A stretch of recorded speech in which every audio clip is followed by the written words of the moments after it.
नमस्कार दोस्तों। हिंदी चेस पे सीनियर चैनल पे मैं निखिलेश जैन आप सभी का हार्दिक अभिनंदन करता हूं। दोस्तों, आज से मैंने एक सीरीज शुरू की है आपके लिए और ये है प्यादों से रिलेटेड, मतलब पॉन स्ट्रक्चर से रिलेटेड। अलग-अलग तरह के पॉन स्ट्रक्चर होते हैं बोर्ड पर और अलग-अलग तरह के प्यादों की व्यवस्था होती है। तो आज हमने जो शुरुआत की है वो हम कर रहे हैं आइसोलेटेड पॉन से। मतलब इसको आप ज़्यादा अगर हिंदी में कहेंगे तो आप कहेंगे पृथक प्यादा, मतलब एक ऐसा प्यादा जो कि अकेला हो, दूसरे मायनों में अगर इसे कहा जाए तो दरअसल उसकी अगर क्लियर डेफिनेशन देखेंगे तो एक ऐसा पॉन, जैसे कि यहाँ पर आप C5 पॉन दे सकते हैं, जिसके आजू-बाजू की जो 2 फाइल्स होती हैं, इस पर किसी भी तरह का उसका खुद उस रंग का प्यादा जो है वो ना हो। मतलब इस पे व्हाइट का पॉन उसको जाकर के सपोर्ट भी नहीं कर सकता है, ठीक है? तो ये है इसकी परिभाषा। अब ये समझते हैं कि इसकी कमजोरी क्या है, जो इसको अधिकतर तो यूजुअली लोग कमजोर प्यादे के तौर पे मानते हैं। तो पहले उसकी कमजोरी सुन लेते हैं। सबसे पहले एक बात कि चूंकि इसको कोई पॉन सपोर्ट नहीं कर सकता है, तो इसको जो भी सपोर्ट करेगा वो पीसेस हो सकते हैं, मतलब पीसेस से सपोर्ट किया जा सकता है इसको, है ना? लेकिन अब जब पीसेस से आप सपोर्ट करेंगे तो इसका नुकसान ये है कि अगर सामने वाले ने जितने आपके मोहरे से आपने सपोर्ट लगाया है उससे ज़्यादा मोहरों से सामने वाले ने अगर आक्रमण कर दिया तो इस प्यादे का जो है वो मरना निश्चित होता है। दूसरी कमजोरी क्या हो सकती है? दूसरी कमजोरी ये होती है कि जो आप ये प्यादा देख रहे हैं, इसके सामने वाला जो स्क्वायर है, मतलब जो इसका अगला स्क्वायर है, वो एक आउटपोस्ट बन जाता है अपोनेंट के पीसेस के लिए। मतलब अपोनेंट के पीसेस जो है, जैसे नाइट, बेसिकली नाइट जो है, और अगर नहीं जरूरत पड़े तो रुक और बिशप भी कभी-कभी वहाँ पे बैठते हैं, बट ये एक आउटपोस्ट बन जाता है अपोनेंट के पीसेस के लिए। क्योंकि अब बड़ी बात ये है कि इधर जो भी मोहरा बैठेगा, आप उस पर सीधा आक्रमण भी नहीं कर सकते। मतलब आपके प्यादे के पीछे ही छुप के वो आप पर हमले की तैयारी कर सकता है। तो ये एक पॉइंट है, मतलब ये एक वीकनेस है। अगली एक वीकनेस ये है कि कभी-कभी क्या होता है कि इस तरह के प्यादे को डिफेंड करते-करते आपके जो मोहरे हैं, वो डिसकोऑर्डिनेट हो जाते हैं। मतलब वो ऐसे फँस जाते हैं कि कभी-कभी मान लीजिए कि आप इस प्यादे को अभी यहाँ पे क्वीन साइड डिफेंड कर रहे हो और अचानक आपके ऊपर किंग साइड जब अटैक हो गया तो आपके पीसेस जो है वो रेडी ही नहीं जाने का, तो ये एक नुकसान होता है। जैसे-जैसे एंड गेम आएगा, ये एक और वीकनेस है। मतलब जो एंड गेम जितना आएगा इसकी वीकनेस जो है वो उतनी ज़्यादा जो है वो बढ़ती जाएगी। तो ये थी आइसोलेटेड पॉन की वीकनेसेस, ठीक है? अब बात करते हैं आइसोलेटेड पॉन की मजबूती। अच्छी बातें भी तो होती हैं, तो अच्छी बातें क्या-क्या होती हैं इसके बारे में बात करते हैं। सबसे पहली बात तो कि इसके होने से कभी-कभी सेंटर पर बहुत अच्छा स्पेस मिल जाता है, ठीक है? जैसे कि आप देखें ये आइसोलेटेड पॉन है, थोड़ा आगे है, तो अभी सेंटर की बात नहीं कर रहे, पर फिलहाल ये 2 अच्छे स्क्वायर्स पर कंट्रोल कर रहे हैं, ठीक है? इसके आगे बढ़ने से भी जो ये जगह क्रिएट होती है, उससे भी आक्रमण होने की संभावना बन जाती है। एक और जो बात है ये है कि अगर आपके पास ओपनिंग में आइसोलेटेड पॉन है, तो आपके मोहरे जो है वो जल्दी से गेम में बाहर आते हैं, क्योंकि दूसरा पॉन आजू-बाजू नहीं होने की वजह से आपके मोहरों को फाइल्स और स्क्वायर्स जो है आसानी से मूव होने में जगह मिलती है। तो ये सब जो फ़ायदे हैं, ये इनका उपयोग भी करते हैं। बहुत सारी ओपनिंग्स हैं जहाँ पर आईक्यूपी पॉन पोजीशन से खेला जाता है, आइसोलेटेड क्वीन पॉन पोजीशन से। गैरी कास्परोव तो फेमस रहे हैं इसको खेलने में। बहुत सारे खिलाड़ियों ने भी अभी भी आईक्यूपी पॉन पोजीशन पर गेम खेलते हैं। तो ऐसा नहीं है कि आइसोलेटेड पॉन होना आपके लिए हार का वजह है, नहीं। आइसोलेटेड पॉन होने के कारण बस ये है कि आपको इसकी जो भी अच्छाइयाँ हैं, बुराइयाँ हैं, इनके बारे में पता होना चाहिए और उसके हिसाब से अपने गेम में आपको कोशिशें करनी होंगी, ताकि आप आइसोलेटेड पॉन के साथ हैं तो कैसे खेलना है और उसके विरोध में हैं तो कैसे खेलना है, ये सब आपको समझना होगा। तो आपने आइसोलेटेड पॉन के बारे में बहुत सारी बातें तो जान ली। अब हम देखने वाले हैं 3 गेम। इन 3 गेम में हम देखेंगे कि आइसोलेटेड पॉन के साथ बड़े खिलाड़ियों ने किस तरह के मुकाबले खेले हैं। सबसे पहला मुकाबला जो मैंने चुना हुआ है, इसमें हमने सीधे पोजीशंस ली है। टिग्रान पेट्रोशियन व्हाइट पीसेस से खेल रहे हैं, ये भी वर्ल्ड चैंपियन थे आप जानते हैं, और उनसे मुकाबला खेल रहे थे रॉबर्ट जेम्स बॉबी फिशर, और बॉबी फिशर यहाँ पर काले मोहरों से खेल रहे थे। ये पोजीशन है जिस पर व्हाइट ने जो है वो C5 पॉन पुश किया हुआ है टिग्रान पेट्रोशियन ने। तो यहाँ पर बॉबी फिशर खेलते हैं B into C5 और यहाँ पर आप देखेंगे कि इस पोजीशन के बाद ये पॉन जो है ये आइसोलेटेड पॉन बन जाती है। अब इसमें जो ध्यान देने वाली बात है, जो हमने बात की थी कमजोरी की, जो मेन प्रॉब्लम होती है कि अगर इसको डिफेंड करने वाले पीसेस जो हैं अटैक करने वाले पीसेस से कम रह गए तो यहाँ पर ये पॉन बचती नहीं है। और इसको कितने अच्छे तरीके से बॉबी फिशर ने इस्तेमाल किया और इस पॉन को हासिल किया, वो देखने वाली बात है। सबसे पहले बॉबी फिशर खेलते हैं नाइट A5, एक गुड मूव है। गुड मूव इसीलिए कि अब जो है वो ना तो सिर्फ इस पॉन पर अटैक कर रहे हैं, बल्कि उन्होंने फ्यूचर देख ली, वो पर नज़र है कि कौन इस पॉन को डिफेंड करने वाला है। तो सबसे पहले वो आए यहाँ पर Petrosian knight A4, so bishop C6, good move. मतलब तैयारी क्या है कि जैसे जरूरत पड़ेगी बिशप से इस डिफेंडर को मार दिया जाएगा और उसके बाद C5 वाला पॉन हासिल कर लिया जाएगा। ओके, यहाँ पर उनके विरोधी खेलते हैं पेट्रोशियन क्वीन C2। तो यहाँ पर अगली गुड मूव है नाइट B7। मतलब जल्दबाजी नहीं दिखानी है कि पॉन चाहिए है तो हम इमीडिएटली जो है बिशप A4 मार दें, क्वीन A4 और उसके बाद रुक C5, क्योंकि बिशप B4 भी आ रहा है। तो ये बात भी ध्यान रखनी होती है कि अपोनेंट की जो वीकनेस है वो फिक्स वीकनेस है, मतलब वो पॉन को भी अचानक डबल या कनेक्टेड नहीं बन जाएगी, वो आइसोलेटेड है तो आइसोलेटेड ही रहेगी। तो इसीलिए आपको राइट मूवमेंट ढूंढना है, उस पर सही तरीके से आक्रमण करके उसको अपने हासिल करने का। तो यहाँ पर पहले पेट्रोशियन खेलते हैं, जैसे अपोनेंट क्वीन C2 खेलते हैं, पहले वो खेलते हैं नाइट B7। तो एक और प्रेशर इंक्रीज हो चुका है और अब यहाँ पर नजर है अपोनेंट खेलते हैं यहाँ पर रुक C1। So now queen D7, तो A4 के नाइट पर एक और प्रेशर यहाँ पर इंप्रूव किया। नाइट E1 गुड मूव है, क्योंकि अभी अगर आप A4 के लिए यहाँ पर जाते हैं मारने के लिए, तो आपको याद रखना होगा कि ये बिशप ओपन हो गया है ये रुक से, तो रुक इंटू B7 यहाँ पर आ रहा है, तो इसीलिए ये सही नहीं होगा। तो नाइट E1 पर यहाँ पर खेला बॉबी फिशर ने नाइट D5, क्लोज किया इस डायगोनल को, और वंस अगेन वही थ्रेट स्टार्ट हो गई फिर से C5 के पॉन के अगेंस्ट। ओके, यहाँ पर नाइट B2 खेला, नाइट को हटा लिया पेट्रोशियन ने। So now good move bishop B5। तो ये भी एक इम्पॉर्टेंट है कि कब आपको खोलना है जो प्रेशर है उसको। अब आप देखिए कि यहाँ पर दो अटैक हैं, अपोनेंट के पास भी दो डिफेंस है, तो अगर यहाँ पर एक अटैक और इम्प्रूव हो गया ब्लैक का, तो ये पॉन को बचाना मुश्किल हो जाएगा। यहाँ पर पेट्रोशियन ने खेला नाइट E3, सो इमीडिएटली एक और अटैक बढ़ाया बिशप D4। और अब प्रॉब्लम यहाँ पर एक और ये है कि ये क्वीन फ्रंट पे है, ये रुक फ्रंट पे नहीं है। तो जब यहाँ पर एक्सचेंजेस होंगे तो क्वीन सबको नहीं क्वीन कैप्चर नहीं कर पाएगा, तो इसीलिए क्वीन B3 हटाया उन्होंने। तो यहाँ पर आप देखिए कि पॉन जो है वो लॉस हो गया। Night into C5, night into C5, रुक इंटू C5, सो बिशप रुक into C5, bishop into C5। यहाँ पर खेला नाइट D3, सो bishop into D3, queen into D3। और यहाँ पर क्लियरली आप देखोगे कि रुक D8, ये क्लियर पॉन अप है बॉबी फिशर। ये मैच आगे चला और बॉबी फिशर ने मुकाबला जीत लिया। तो ये एक एग्जाम्पल था देख कि कैसे उन्होंने डील किया इस आइसोलेटेड पॉन की वीकनेस के साथ। अब अगला जो हम एग्जाम्पल देखने वाले हैं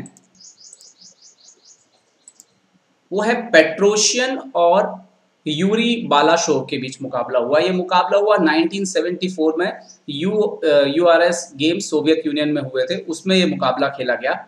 और इस मुकाबले में आप देखोगे कि किस तरीके से उन्होंने जो है आइसोलेटेड पॉन को उपयोग किया। तो देखते हैं, पेट्रोशियन व्हाइट पीसेस से खेल रहे थे, C4, night F6, night C3, E6, D4, bishop B4। मैं ओपनिंग पे ध्यान नहीं दे रहा हूँ, मेरा जो लक्ष्य है वो आपको आइसोलेटेड पॉन के बारे में बताना है। Okay, E3, C5। हालांकि आप देख सकते हो कि निम्जो इंडियन ओपनिंग यहाँ पर खेली गई है, bishop D3। So now D5, night F3, castle castle, D into C4, bishop into C4, night C6, और यहाँ पर बिशप D3, सो C into D4, E into D4। और आप देख सकते हो कि यहाँ पर एक आइसोलेटेड पॉन जो है वो क्रिएट हो चुकी है। लेकिन जैसा कि मैंने बोला था कि आइसोलेटेड पॉन्स के कुछ फायदे भी होते हैं, तो अब अगर आप देखो कि ये पॉन यहाँ से हट के अकेला आइसोलेटेड यहाँ पर है, तो आप देखिए उसके आजू बाजू दो फाइल्स आपको मिल रही हैं ओपन, और ये बिशप देखिए दोनों बिशप कितने अच्छे तरीके से काम कर रहे हैं। ठीक है, तो आपके पीसेस खुले हुए हैं। तो अब इसका उपयोग कई बार जो होता है कि पॉन को कभी कभी सेक देके भी इस आइसोलेटेड पॉन को बहुत कुछ हासिल किया जा सकता है, क्योंकि आपके पीसेस की एक्टिविटी है जो आप कंपेयर करो इसमें ब्लैक के पीसेस से ज़्यादा बेटर है। ओके, उन्होंने खेला बिशप E7, यहाँ पर बिशप को बचा लिया। तो रुक E1 पहले, B6 एंड नाउ A3, ताकि B4 की भी नाइट B4 वगैरह के चांस ना रहे यहाँ पर। तो bishop B7 and now bishop C2 खेला यहाँ पर पेट्रोशियन ने। बिशप C2 का आइडिया सिंपल है, क्वीन जो है वो D3 पर आने वाला है। ओके, अपोनेंट ने खेला रुक C8, क्वीन D3, ना अपोनेंट ने खेला रुक E8। और ये वो टाइम था जब पेट्रोशियन ने देखा कि ये करेक्ट टाइम है अपोनेंट की एक्टिविटी को खराब करने का, क्लोज करने का। वो कैसे? D5, ये आइसोलेटेड पॉन को सेक कर दिया। अपोनेंट ने मारा into d5। अब आप सडनली पोजीशन देखिए कि ये पॉन के इधर आने से आप एक प्रकार से देखो जो क्वीन था वो डिसएक्टिवेट टाइप का हो गया, उसका स्क्वायर्स जो है लिमिटेड हो गए, मतलब वो जो किसी पोजीशन में काउंटर ला सकता था वो रोक दिया। एंड सडनली आप व्हाइट के पीसेस को कंपेयर करिए, ये क्वीन यहाँ पर और बिशप, तो यहाँ पर पहले सिंपल चाल खेली बिशप g5। आइडिया क्या है, बिशप इंटू f6 और बिशप इंटू f6, तो अभी क्वीन जो है वो h7 पर जा रहा है। तो उनके अपोनेंट ने खेला नाइट e4, सो यहाँ पर खेला night into e4, D into e4, सो क्वीन इंटू e4। अभी भी आप देखिए प्रॉब्लम है, आप अगर बिशप इंटू g5 मारने के लिए आएंगे तो पहले अपोनेंट ने खेला g6, so now queen h4, queen c7, सो बिशप b3। अभी f7 पर थ्रेड के साथ जो है वो एक्टिवेट किया है, ओके h5, सो queen e4, again queen into g6 का थ्रेट है, किंग g7, सो बिशप इंटू f7 जो है ब्रिलियंट मूव लेकर के आए, किंग f7, सो बिशप h6, और इसके बाद जो है नाइट g5 के जैसे थ्रेट आने लग गए और क्वीन d5 का भी थ्रेट है। सो अपोनेंट आए queen d6, so queen c4 check, king f6, और देखिए और कोई जगह जो है यहाँ पर है नहीं, बीच में आप पीस ला नहीं सकते हैं, किंग f6, सो रुक d1, नाइट d4, सो queen into d4, queen into d4, रुक इंटू d4, रुक c5, तो यहाँ पर h4 खेला। ये मैच जो है यहाँ पर इसके साथ ही, क्योंकि bg5 जो है वो अनस्टॉपेबल हो रहा है यहाँ पर, उसके बाद रुक d7 भी आ रहा है, तो उनके अपोनेंट ने यहाँ पर रिजाइन कर दिया। लेकिन इसके पीछे क्या था, किस तरह से आइसोलेटेड पॉन टाइमली ली और उसका उपयोग किया, तो ये भी आप अपने स्टडी में शामिल कर सकते हैं कि आइसोलेटेड पॉन को कभी कभी सेक्रीफाइस करके भी आप एक्टिविटी लेकर के उसके बदले में अपोनेंट को परेशान कर सकते हैं। अब जो अगला गेम हम देखने वाले हैं वो भी देख लेते हैं। वो गेम है अनातोली कार्पोव व बोरिस स्पैस्की के बीच ये मुकाबला हुआ था। ये व्हाइट की पोजीशन है जिसमें अनातोली कार्पोव व्हाइट पीसेस से खेल रहे हैं, काले पीसेस से यहाँ पर बोरिस स्पैस्की खेल रहे हैं। अब इसमें क्या हुआ कि आइसोलेटेड पॉन किसके पास है, यहाँ पर स्पैस्की के पास आइसोलेटेड पॉन है। तो यहाँ पर कार्पोव ने पहले से ही समझ लिया कि कभी ना कभी यहाँ पर स्पैस्की जो है इसको सेक्रीफाइस करना चाहेंगे इस पॉन को बदले में एक्टिविटी लेने के लिए। तो देखिए उसको कैसे, सबसे पहले जो आइसोलेटेड पॉन को पकड़ने का सबसे पहला सिद्धांत है, आप कह सकते हो कि नाइट f3 गए यहाँ पर, तो क्या किया, जो भी आइसोलेटेड पॉन होती है याद रखिए उसका जो नेक्स्ट स्क्वायर है, अगर आपको आइसोलेटेड पॉन की वीकनेस का फायदा उठाना है तो उसके नेक्स्ट स्क्वायर जो है उसको पूरी तरह से ब्लॉक करना होगा, ताकि अपोनेंट वो पॉन पुश करके सैक ना कर सके, और फिर आप उस फिक्स वीकनेस को धीरे धीरे अपने पीस इंप्रूव करके उस पर अटैक करें। तो यहाँ पर भी यही हुआ, अपोनेंट ने खेला h6, so now night e5। ये इंपॉर्टेंट मूव इसीलिए है क्योंकि d4 के स्क्वायर पर एक सपोर्ट है, ये नाइट जो बैठा हुआ है यहाँ पर, तो उसको एलिमिनेट करना है पहले। तो डिफेंस जितने भी लोग पैदा कर सकते हैं या अपोनेंट को पुश हेल्प कर सकते हैं नेक्स्ट स्क्वायर के लिए, उनको खेल से बाहर करना है। बिशप e6 खेला अपोनेंट ने यहाँ पर, तो नाइट इंटू c6, रुक into c6। Bishop into c6 के मायने नहीं निकलेंगे क्योंकि बिशप a6 के बाद आप देखिए कि एक्सचेंज यहाँ पर चला जाएगा, तो और कोई जगह नहीं है। सो अपोनेंट ने खेला यहाँ पर रुक c6 के बाद बिशप f3। नाउ अभी d4 स्क्वायर पे भी प्रॉपर कंट्रोल है और d5 पे भी कंट्रोल है, ओके। क्वीन b6, तो फिर से d4 पे कंट्रोल इंप्रूव करने की कोशिश, तो यहाँ पर कार्पोव ने खेला बिशप e5। ये देखिए कार्पोव इसीलिए पोजिशनल चेस के मास्टर कहे जाते थे, वो ऐसे ही अपोनेंट को मौका ही नहीं देते थे कोई। नाइट e4, तो यहाँ पर देखिए किसी तरह की कोई एक्सचेंज की जरूरत नहीं है हमको यहाँ पर, क्योंकि हमको अपनी स्थिति में कोई बदलाव लाने की जरूरत नहीं है। Queen e2, good move, and now night into c3, bishop into c3, रुक d8, सो रुक जो है यहाँ पर डबल कर लिया, रुक d3, रुक cd6, सो रुक ft1, और उन्होंने जगह बनाई क्वीन के लिए, सो रुक 1 d2 e1, और बिशप को भी खोला, सो यहाँ पर क्वीन b5, सो क्वीन d1। तो पूरा प्रेशर जो है वो पूरी तरह से d पॉन पर आ गया और अपोनेंट जो है इसी पे पूरी तरह से बंधा हुआ है। देखिए वो अपने पूरे अटैक पीसेस जो है यहाँ पर लगे हुए हैं। अब ये टाइम था, मैं हालांकि इस पर फिर कभी लेक्चर बनाऊंगा आगे, जो हुआ इसके गेम में उसको कहते हैं कि सेकंड वीकनेस क्रिएट करना। तो जैसे ही अपोनेंट यहाँ बिजी हो गया और उसके पास ज़्यादा चालें नहीं रह गई, तो चुपचाप जो है यहाँ से g3, bishop f8, bishop g2, bishop e7, और धीरे धीरे जो है उन्होंने क्वीन किंग साइड जो है आक्रमण कर दिया। यहाँ पे पोजीशन स्टेबल कर दी, d4 किसी भी कीमत पे नहीं आ सकता, इसको ब्लॉक कर दिया, अपने सारे पीस को सिक्वेयर कर दिया। उसके बाद किंग साइड उन्होंने वीकनेस क्रिएट करते हुए इस मैच को अच्छे से जीता। कभी सेकंड वीकनेस लेक्चर हम कंप्लीट करेंगे तो उस पर बात करेंगे कि किस तरह से इस मैच को जीता था कार्पोव ने। बट जो सीखने वाली बात इसमें जो थी वो ये कि कैसे कार्पोव ने शुरुआत से ही इस पॉन को जो है आगे आने से रोका और उसके डिफेंडर्स को हटाया, और उसके बाद कैसे सही समय पर उस स्क्वायर को कंट्रोल करते हुए गलत एक्सचेंजेस भी नहीं किए और उसके बाद उस पर इतनी पकड़ बना ली, अपने रुक डबल रुक लाना बहुत इंपॉर्टेंट है आइसोलेटेड पॉन के खिलाफ, और उसके बाद इतना जबरदस्त होल्ड कर दिया कि अपोनेंट के पीसेस पूरे जाम हो गए। तो ये एक तरीका है आइसोलेटेड पॉन के खिलाफ खेलने का। और आपने देखा कि आइसोलेटेड पॉन पिछले मुकाबले में कि कैसे पेट्रोशियन ने उस मुकाबले को जीता भी। तो अलग अलग बातें हैं, अलग अलग तरीके हैं, और अगर आपको मास्टर बनना है तो जब कभी भी आप ऑनलाइन मैचेस देखते हैं बड़े खिलाड़ियों के, आप जरूर देखिए जब भी आइसोलेटेड पॉन आती है किस तरह से डीलिंग की जा रही है उस पॉन के साथ। धीरे धीरे आप भी इस कला के मास्टर बन जाएंगे। उम्मीद है आपको वीडियो पसंद आया होगा। पसंद आया हो तो लाइक और शेयर करना ना भूलें। साथ ही साथ ज़्यादा से ज़्यादा हिंदी भाषी क्षेत्रों में इसको पहुंचाने की कोशिश करें। और अगर आप हिंदी भाषा में शतरंज को आगे ले जाने के लिए सहयोग देना चाहते हैं तो नीचे दिए गए लिंक के माध्यम से आप हमें सहयोग भी दे सकते हैं। देखते रहिए चेस इंडिया। चेस इंडिया के लिए मैं निखिलेश जैन। जय हिंद।